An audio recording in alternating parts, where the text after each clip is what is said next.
রথ দেখে বাড়ি ফেরার পথে দুর্ঘটনায় গুরুতর আহত হয় 16 জন। ঘটনা রবিবার সন্ধ্যা রাতে উদয়পুর কলেজ টিলা এলাকায়। এ বিষয়ে আহতদের মধ্যে একজন জানিয়েছেন তারা প্রত্যেকেই রাধানাথ মন্দিরের রথযাত্রা উৎসবে এসেছিলেন।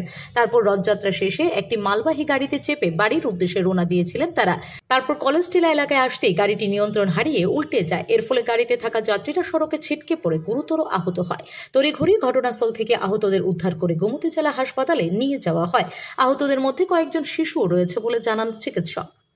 পেশেন্ট পার্টি যা শুনতে পেরেছি যে অটো উল্টে গিয়ে ঘটনাটা ঘটেছে। তো এখন অবধি কাউন্ট যেটুকু করেছি যে 15 থেকে 16 জনের মতন আহত হয়েছে।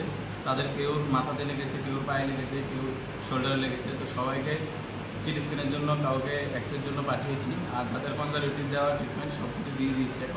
এখন ওরা এক্সরে আর সিটি স্ক্যান করে আসুক, দেখি কী করি।